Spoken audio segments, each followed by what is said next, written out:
Hai teman-teman real traders, balik lagi di YouTube-nya Traders Family dan kali ini saya pengen ngebahas sebuah misteri yang dibangun sama Pak Tito dan misteri ini baru saja terjadi dan belum ada jawabannya. Baru aja terjadi. Iya, belakangan lah beberapa bulan terakhir nih gara-gara Q&A, live Q&A. Apa ya? Nggak tahu. Ya, gini emang yang bikin teka-tekinya pura-pura nggak tahu aja sih sebenarnya ini. Nggak tahu lah. Nih Pak. Kalau Q&A segalanya saya jawab soalnya. Nah, yang kejawab, yang dapat jawaban kan yang datang doang. Tapi kan kita kasih nih tipis-tipis isi Q&A di YouTube. Nah, ini makin jadi misteri, Pak. Misterinya adalah jadi apa sebenarnya pola yang sering muncul di market? Alah. Nih Asun apa Bill sih nih? Ini Bill, Pak, ini Bill. Kalau Bill dan Asun nih kepentingannya berbeda, Pak. Cuma titipannya Asun ya? Enggak sih, enggak. Tapi kalau dia tahu dia tertarik pas ini. Ini pasti konten titipan Asun nih. Tolong, Pak, sedikit aja. Jadi teman-teman yang selama ini nanya di komen YouTube, di Instagram tuh saya ada jawabannya gitu. Kan Bill bilang tolonglah Pak, gitu kan. Saya bilang juga tolonglah Bill.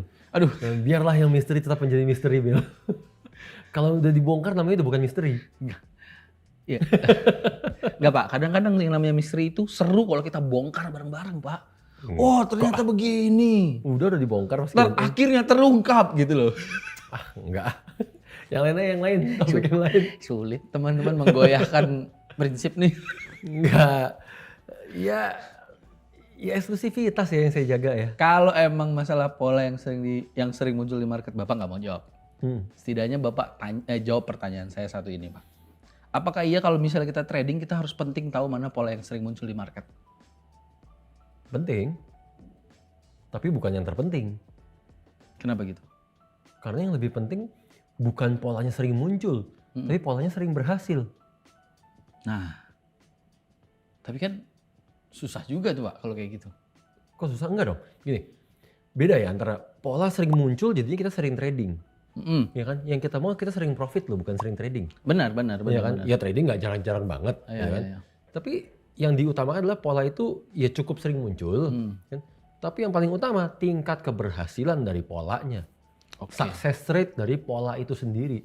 Gitu loh. Sebelum kita sampai ke situ ya Pak, boleh nggak bantu saya jelaskan lebih rinci kali soal gimana sih cara mencari pola yang lebih sering muncul di market itu kayak gimana?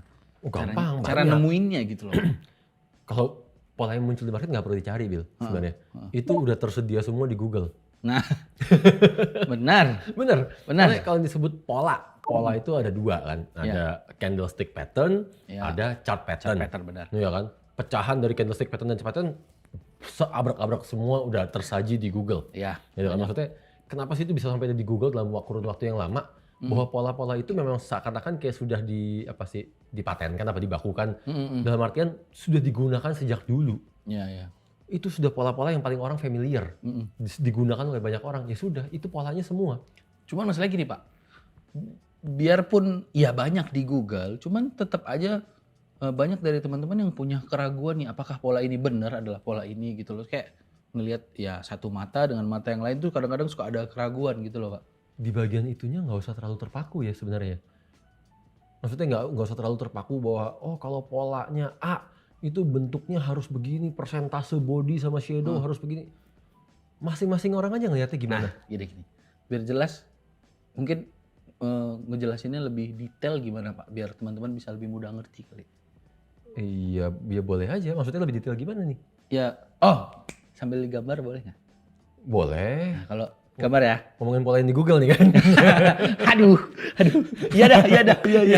Saya minta iPad dulu. Oke. Bang Cingau tolong iPad Bang Cingau. Saya udah makin cerdik lah dalam menghadapi Bill. Aduh, Asun dan Excel. Sepertinya saya harus mulai mencari strategi-strategi baru ya. Gini Bill. Iya. Ya kan? Bill, nah ini pas sebenarnya. Bill saya anggap kan, bukan saya anggap, emang beneran pemula. Benar. Kalau kita bicara pola, tadi saya bilang, pola yang ada di market. Ya kan? Itu kan selalu cuma ada dua, yaitu candlestick, ya kan? Dan satu lagi chart pattern. Ya. Dah, ini semua pola ini ada di Google. Ya. Kalau kita pecah lagi, candlestick ini akan dibagi dua, yaitu pola-pola reversal, ya kan? Dan pola-pola trend. Ya kan? Chart pattern sama, ini akan kebagi lagi, yaitu pola-pola reversal dan pola-pola trend. Udah, kalau bilang apa aja pola-pola reversal, apa aja pola tren, cari aja di Google. Ya. Itu udah banyak. Saya nggak, kalau saya tulis satu persatu, saya jadi Google. Aman. Teman-teman bisa mandiri kalau Bisa, itu. Ya. gitu kan. Nah tadi saya bilang, yang terpenting adalah kalau kita mau trading. Sebelum masuk ke situ sekarang, kita mundur dulu. Tahun lalu kita pernah bahas bahwa yang namanya metode trading. Metode trading adalah bagaimana kita memanfaatkan pola-pola yang keluar di market. Ya. Dengan pola-pola yang sering muncul di market. Tapi yang lebih penting bukan pola itu sering muncul, tingkat keberhasilan atas pola tersebut. Nah, Gitu loh. Karena yang namanya metode, kalau kita dapetin pola yang tingkat keberhasilannya tinggi, sejelek-jeleknya metode yang kita buat, tetap kita akan profit. coba sambil gambar. Oke. Ini ya, kita pakai contohnya. Ya. Ini hanya contoh. Iya, contoh. Ingat baik-baik ya, ini hanya contoh. Ya. Jangan dianggap bahwa TF menggunakan pola ini. Enggak. Ya. Ini hanya contoh, biar Ya. mudah. Kita mengenal ada satu pola candlestick, dan untuk Bill, saya akan bahasnya doji. Ya kan? Karena Oke. bagi seorang pemula akan jauh lebih mudah mengenali pola-pola candlestick. Ya. Karena yang penting bentuk candle. Ya. Gitu kan? Dan doji adalah pola termudah. Mudah. Kalau itu saya juga Iya merasa kan? mudah. Karena bentuknya yang penting begini. Kayak Plus aja tanda pokoknya. plus gitu kan. Ya. Mau plusnya agak di atas kayak, mau plusnya agak di bawah kayak, ya pokoknya di doji. Ya. Udah. Dan doji adalah pola candlestick reversal. Ya. Oke, kalau dibilang pola candlestick reversal, tugasnya membalikan Ya. market dong, membalikan arah kan. Oke. Step pertama yang kita lakukan sekarang, pola doji ini tingkat keberhasilannya seberapa tinggi sih? Ya dong. Untuk mencari tingkat keberhasilannya, pertama kita mau lihat doji ini seberapa sering muncul. Ya. Ya dong. Karena nggak lucu kalau kita nyari pola yang setahun sekali keluarnya. Oh, ya iya nggak mungkin juga sih. Mungkin ada, saya nggak tahu. Cuma ya. kayak, Tapi jadinya saat kita nge-backtest kita butuh data berapa puluh tahun. nah, Ada nggak tempat yang menyediakan data sampai berpuluh-puluh tahun? Itu aja. Ya. Kan nggak ada. Benar. Gitu kan? Susah lah nyarinya. Ya. Oke, setelah kita lihat nih saat nyari, oh doji nggak usah benar dihitung ya. Kita scroll aja mouse kita, kita lihat chartnya. Oh ini muncul doji nih, ini doji lagi nih, ini doji lagi. Oh sering juga nih. Oh berarti nggak perlu ada satu patokan angka berapa banyak jumlah ketemunya gitu ya? Nggak. Setahun kita lihat, oh ini sering muncul. Oke, sekarang begitu ini sering muncul, kita mau tahu dong. Tingkat keberhasilan si doji ini berapa tinggi? Ya. Oke, berarti kita mulai lihat. Oh ini ada pergerakan market begini, muncul si doji. Ya. Nah, tugasnya doji reversal, Ya. membalikan. Ya. Oke, berikutnya kita lihat marketnya turun begini. Berhasil nih pola reversalnya. Oke, kita catat dong. Karena kita hanya mencari tingkat keberhasilan kan. Ya. Berarti di sini kita bikin lah catatan lah, berhasil, gagal. Ya. Nah, berhasil 1 kita coret. Udah, kita lihat lagi market lagi. Turun, muncul doji. Terus berikutnya naik, berhasil lagi. Ya. Satu lagi. Terus berikutnya ada lagi muncul. Naik, doji, kok naik? Ya. Gagal dong. Gagal. Ya. Terus aja, ini kita terus garis-garisin, kita terus hitung. Let's say kita udah dapat data setahun, gitu kan. Dengan data ceritanya aja ya. Misalkan kita dapat total 100. Ada 100 kali doji ini muncul. Ya kan, yang berarti kalau kita menggunakan pola doji, kita akan trade sebanyak 100 kali. Ya. Oke. Lalu sekarang tingkat keberhasilan. Tingkat keberhasilannya berapa tinggi nih? Ya. Ceritanya lagi berapa ya? 77 dong. Ya. John Paul 77. Contoh nih ya, kan? contoh ya teman-teman. 77% berhasil. Ya. Wah, bagus dong. Ya. Iya kan? Oke, tadi saya bilang nih, kalau dengan tingkat keberhasilan yang tinggi kayak begini, sejelek-jeleknya metode yang kita buat, tetap kita akan profit. Sejelek-jeleknya metode yang kita buat tetap akan profit. Nah, gini. Ini kita gunakan cara pemikiran yang paling bodoh dulu aja. Oke, gimana tuh? Yang paling bodoh. Sekarang dojinya muncul. Harga lagi naik, doji muncul. Ya. Ya kan? Cara paling bodohnya ya sudahlah. Besoknya muncul di sini kan? Ya. Harga. Saya langsung sell. Ya. Dah. Gitu kan? Lalu kalau saya sell di situ, lagi-lagi dengan pemikiran yang paling bodoh nih. Ya udah deh. Setiap kali saya sell di situ, saya TP 100 pips dan saya SL 100 pips. Ya. Gitu kan? Udah, lakukan dengan cara yang sama sebanyak 100 doji tadi. Itu kan? Kan kita sama-sama tahu tadi, total trade kita ada 100. Ya. Tingkat keberhasilan 77%. Ya. Oke, berubah nggak nih tingkat keberhasilannya nih? Ya. Gitu kan? Ya. Jumlah trade-nya nggak akan berubah. Iya dong. Pasti kan? Pasti, Karena kita selalu langsung masuk market. Ya.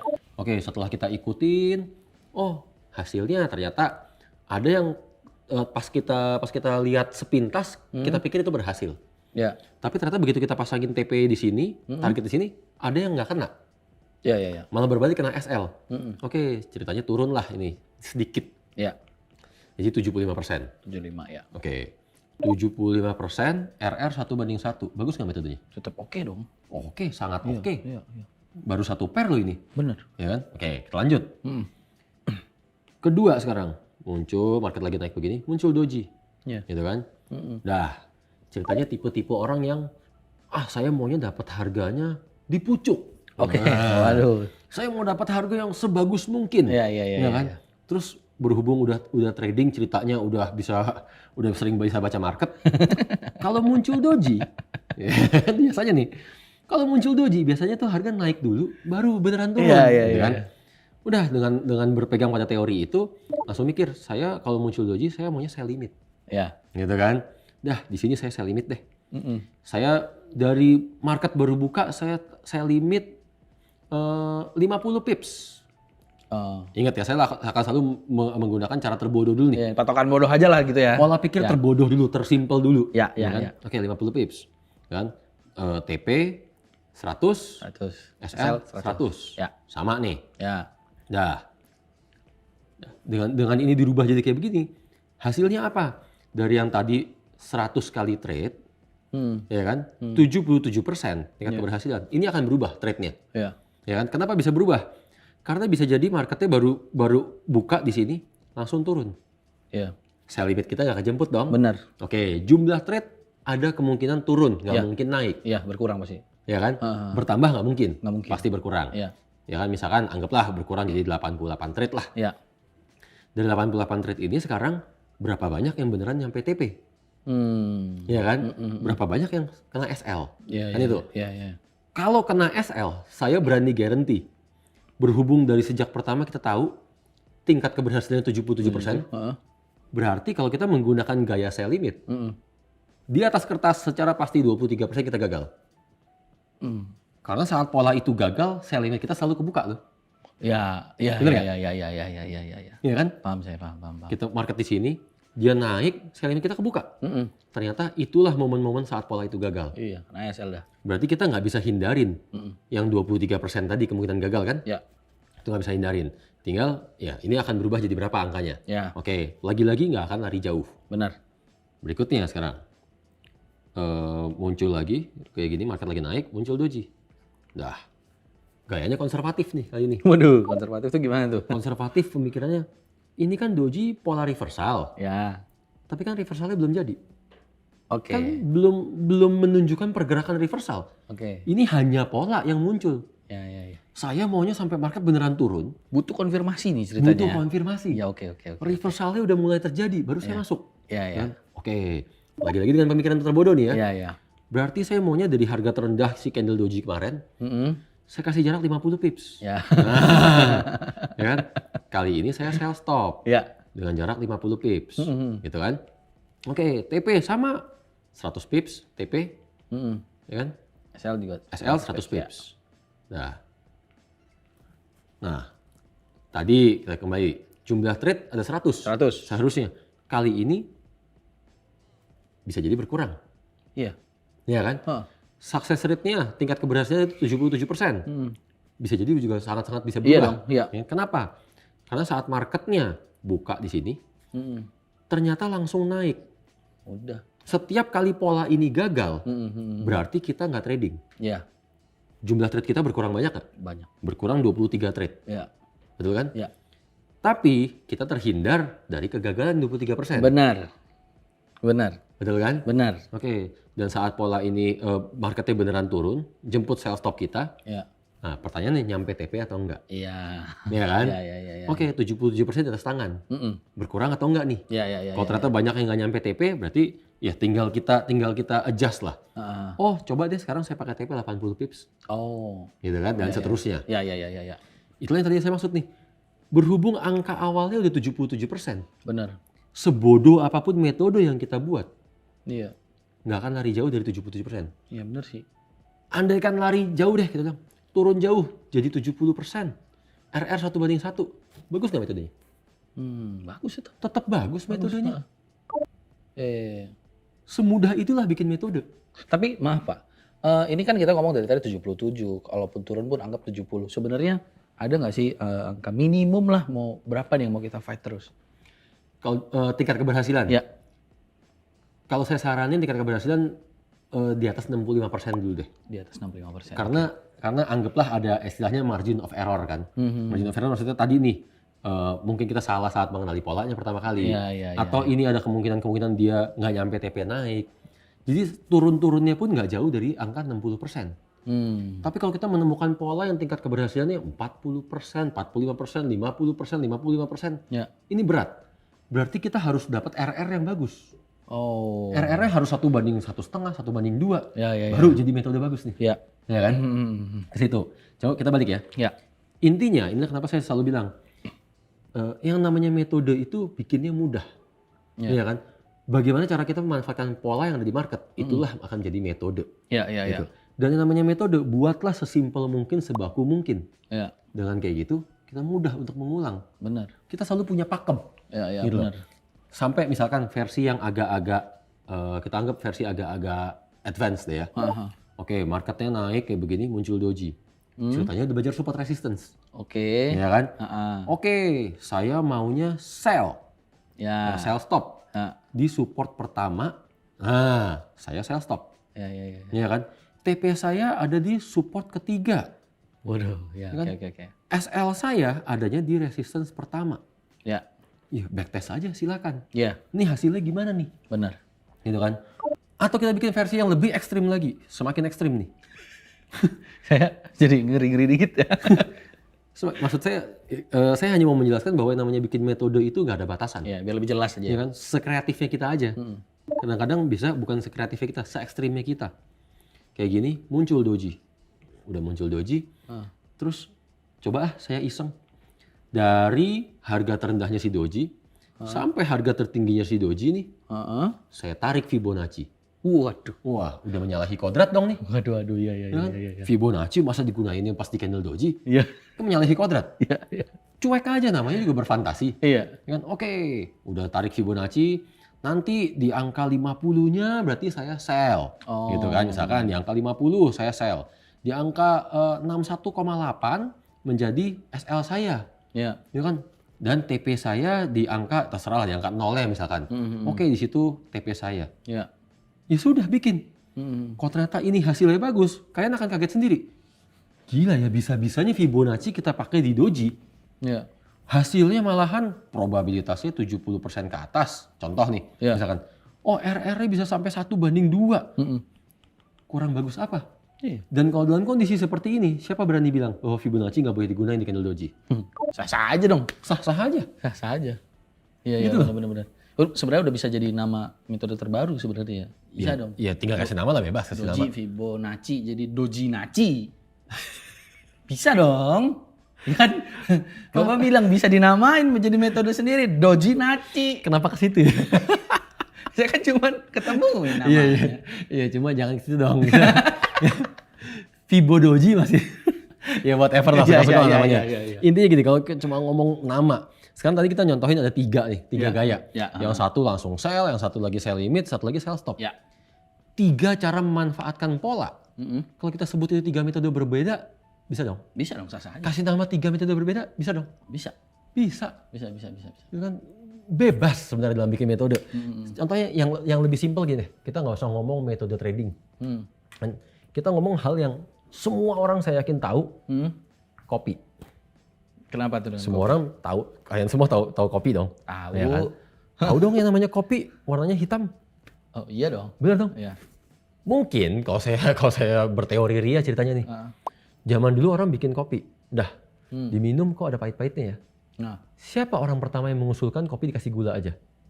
Sah-sah aja kan? Sah sih. Buktinya diminum enak kan? Iya. Udah ya, oke. Lalu berikutnya ada orang yang bikin kopi dicampurin susu. Oh, iya benar. Bener kan? Benar. Begitu dicampurin susu, orang menyebutnya jadi cappuccino. Bener gak? Iya. Padahal kopi-kopi juga nih. Iya. Tapi kalau dikasih susu, namanya berubah jadi cappuccino. Iya.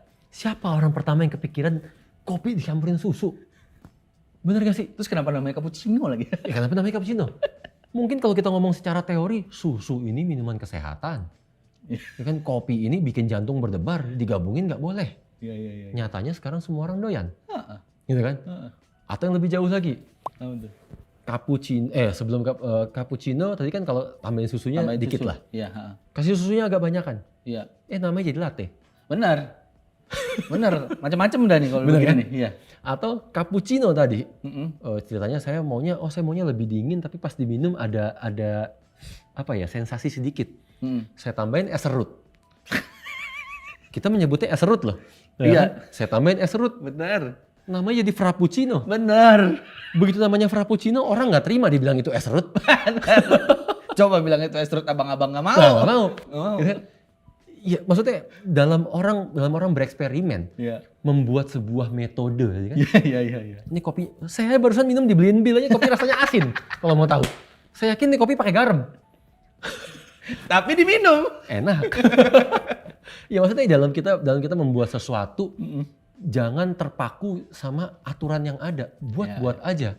Ya kan, kalau itu malah membantu kita atau bahkan menjadikan sesuatu yang ternyata disukai banyak orang, ternyata bermanfaat. Ya. Ternyata kita bisa, ya kita bisa pakai sehari-hari kita. Iya. Kenapa harus dengerin apa kata orang? Agak Bikin metode itu gampang.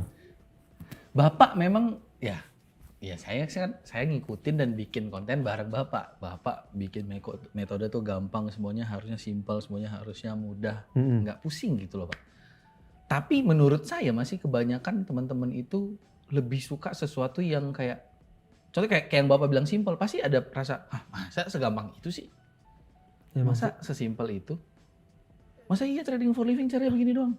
Pasti ada aja yang berpikiran kayak gitu Pak.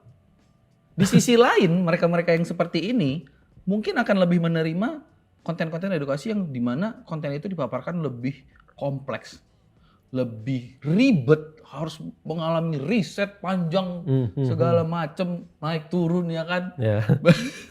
Terus harus benar-benar terlihat profesional banget gitu. Dimana kayaknya kalau ngobrol santai itu bukan metode gitu, harus serius gitu. Sekarang gini, gini deh, saya kasih contoh konkret lagi deh, gampang. Tapi bener kan yang saya bilang kan? Benar. Mayoritas orang akan lebih percaya kalau seakan-akan semuanya serba jelimet. Iya. Ya kan? Contoh konkretnya gini, sekarang teman-teman ada nggak? Kalau misalkan ada teman-teman ya kan yang punya kenalan seorang profesional, kan profesional barista profesional kayak kan atau juru masak profesional kayak apapun lah. Ya. Tanya ke mereka.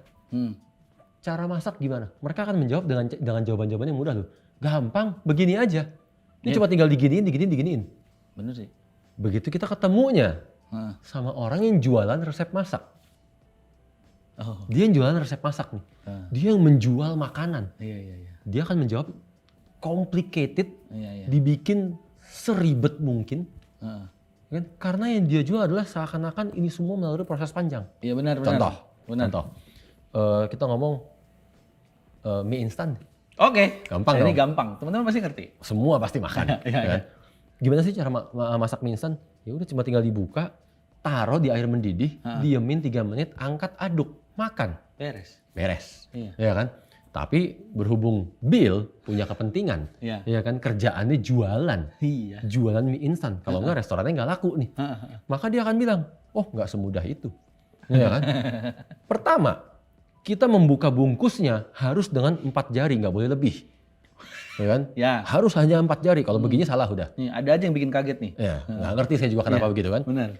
Lalu saat kita tuang airnya harus persis 200 mililiter. Oh iya benar. Nggak boleh lebih, nggak boleh kurang. Benar. Karena itu akan mempengaruhi tekstur dari mie-nya dan bla bla bla bla terus.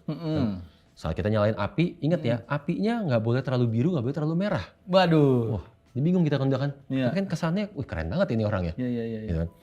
Oke, begitu saat kita taruh mie-nya, saat kita udah masukin mie-nya ke panci, ini harus 2 menit 48 detik. Dan sepanjang 2 menit 48 detik kita harus aduk sebanyak 77 kali. Mantap. Ya kan? 30 kali ke kiri, ya, sisanya ke kanan. Benar. Ya kan?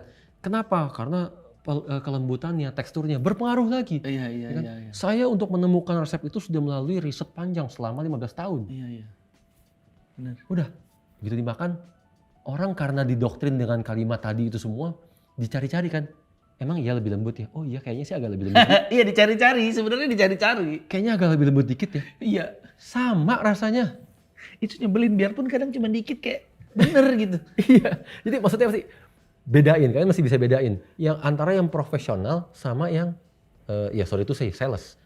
Ya. Dan yang profesional mereka akan menjelaskan dengan mudah. Mereka akan justru akan bikin, enggak seribet itu kok, caranya gampang, kalian pasti juga bisa.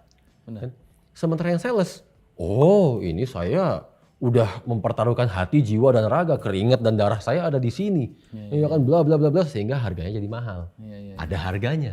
Iya. Itu yang paling membedakan. Benar. Sebenarnya kan itu. Benar. Iya. Udah paling benar teman-teman, apalagi. Nih kalau bisa sebenarnya di part barusan nih ya Pak, buat teman-teman diulangin, dimundurin dikit. Pencet ke kiri di keyboardnya tuh, ulang, denger lagi. Gak percaya, cobain aja, cari polanya, bikin sendiri metodenya. Ya kan, ketemu yang tingkat keberhasilannya paling tinggi, bikin metode dengan pemikiran yang terbodoh. Nah, Lihat hasilnya. iya. Baru kalian akan kaget, gini doang bikin metode. Nah, ya biarin mereka coba dulu. Biarin Teman-teman coba. cobain dulu. Sekali coba ketagihan. Iya. Nanti kalau yang udah mulai ketagihan, komen aja di bawah. Tapi sebenarnya ngomong-ngomong soal pola, ini kan ya Bapak udah ngebantu ngejelasin ya. Buat saya sih tadi cukup banyak ya. Biarpun semuanya penjelasannya Bapak mudah saya mengerti. Saya sih terus terang saya mudah mengerti. Ya patokan saya di Bill lah, kalau Bill ngerti semua orang ngerti. Iya, tapi balik lagi sebenarnya kan kalau udah Bapak jelasin kayak gitu, Mbak yang nggak ada salahnya dikasih tahu gitu pola yang sering muncul itu sebenarnya yang mana. Maksudnya tadi kita bahas doji contoh doang. Nanggung ini sebenarnya Bapak udah jelasin. Ayo Pak, dikit lagi ya, bisa yuk. Lebih halus ya daripada Asun nih. Orang udah hampir saya yang ini masuk perangkap nih. Bisa. Gimana kalau kita pergi ngopi lagi aja? Nggak, kita coba selesaikan dulu nih urusan kita tentang pola nih Pak. Aduh. Udahlah, kalau yang ini saya yakin yang udah pernah ikut Q&A mereka bisa jawab kok. Mereka akan bantu jawab di komen, yakin saya. Tetap, sebagaimanapun teman-teman ngebantu jawab di komen, pasti lebih mudah dicerna, lebih mudah diterima dari Bapak. Gak seru Bill, eksklusivitasnya hilang Bill. Inilah saya kasih kisi-kisinya. Pola yang saya maksud sering muncul, bahkan paling banyak digunakan di TF. Kan kebanyakan metode kita dasarnya dari situ justru. Itu justru pola yang nggak ada di Google. Gitu loh. Udah. Iya. Sebenarnya orang mungkin itu sering muncul di market. Tapi orang nggak mengenal itu sebagai pola. Karena orang-orang hanya berpaku sama apa kata orang. Yang di Google dibilang, oh ini double top, ini double bottom, triple top, triple bottom, doji, hammer, reversal. Sebenarnya kita gunakan nggak ada namanya. Iya. Mohon maaf Pak, Bapak barusan ngasih kisi-kisi tapi ngasih masalah buat saya. Kenapa? Karena itu makin diminta-mintain jadinya. Ya, cari. Apalagi Bapak bilang ini nggak ada di Google, tapi teman-teman mungkin sering lihat. Cari aja di market. Coba perhatiin dengan seksama. Chart tuh benar-benar diliatin apa sih yang paling sering muncul di market. Tapi kok selama ini kalian nggak manfaatin, nggak mengenal itu sebagai sebuah pola. Itu padahal pola yang paling enak. Pak begini, saya barusan kepikiran ide yang cukup solutif. Bapak kan sebenarnya nggak mau jawab, karena sebenarnya pertanyaan itu udah Bapak jawab secara eksklusif buat peserta live Q&A. Iya. Saya tahu Bapak mempertahankan eksklusivitasnya. Iya. Iya kan? Iya. Saya kasih solusi nih. Gimana? Yang adalah Gimana supaya tetap eksklusif? Kontennya kita bikin tentang pola yang sering muncul di market, tapi jadi eksklusif konten. Bukan untuk ditampilkan di YouTube. Teman-teman kalau mau cek ya datang ke website. Kan eksklusif. Tetap eksklusif loh Pak. Sama dengan konten eksklusif lainnya loh. Benar teman-teman? kungfunya tinggi ya ternyata. Saya kan mengacu sama eksklusivitas. Nanti ya kita pertimbangkan lagi sambil makan tempe mendoan sambil minum kopi. Lebih enak, ya kan? Yang penting teman-teman doain saya, semoga bujukan saya berhasil ini ada di eksklusif konten. So, change your life. Bye.